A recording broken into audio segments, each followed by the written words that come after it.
You would know that you needed to use the knowledge mapping process, particularly if you're dealing with a challenge which we would define as a problem more than a puzzle. So a puzzle might be, for instance, how do I create a particular financial spreadsheet? There would be a procedure and a known answer and a known method in terms of how you actually do this. A problem is more multifaceted. An example might be, how do I motivate my team to be more efficient in times of adversity? Now, there's no one way of doing that. There's no one solution, and there's not one book actually that you can go to or a manual which will tell you how to do this. So that's a problem rather than a puzzle, and it's a problem which lends itself well to being addressed through an action learning set where you work with other people to try and work out strategies as to how to motivate your team more effectively. But it also provides a great opportunity for knowledge mapping. So what I would do if this was my particular problem, motivating my team in times of adversity, is I would want to create a knowledge map which starts with the word in the middle of the flip chart, team motivation, and then through discussion with other people in my learning set, I would start to create a mind map which becomes a knowledge map of the subject. And we'd identify the different fields of study or fields of research that we consider to be potentially worthy of further research and investigation. So this means that I develop a map. If we think of what a map is, the purpose of a map, it gives us some clues and ideas as to where we might want to go and how we might get there. So we create a map of the knowledge fields related to our subject. So if we took the example that I was using of a knowledge map related to motivating my team more effectively, then for instance we might think of the issue of team dynamics and how a team is actually constructed, how a team is motivated, the different personality factors related to team effectiveness.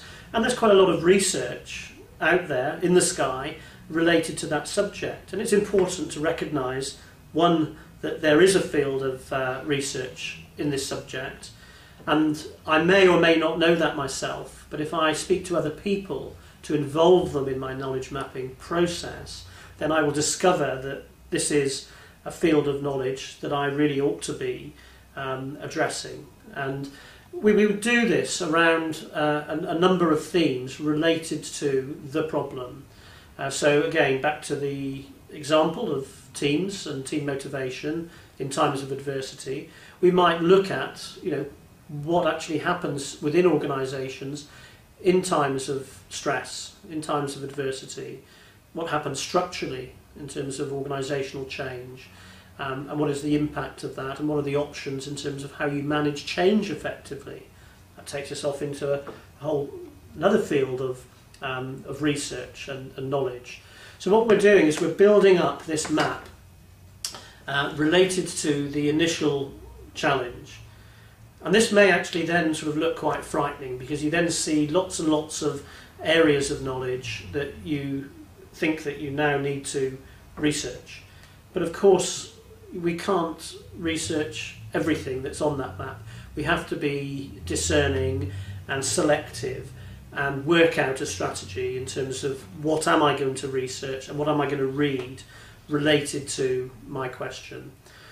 But what is better doing it this way than doing it in a more ad hoc or random way is that people are more purposeful in their research. So what they're doing is they're able to defend and describe the approach that they've taken in the research that they're doing, and they're also able to spot themes and trends. For instance, rather than just reading a book on team motivation, which you might select from the bookshelf or from the shop in the airport, and working just with that one source, you're able to look in more depth at who's writing what and who's been researching what within a subject, and to spot patterns and themes, schools of thought that exist as well. So this is all, I think, very important in the process of knowledge mapping, that students, participants on our programmes, should be thinking in this way, looking at the research that other people have done with a very critical eye. And often what I see people doing is taking something that has been published and written elsewhere as the gospel truth, or it's seen as, you know, they attribute huge authority to a piece of work because somebody might be quite famous who's written it.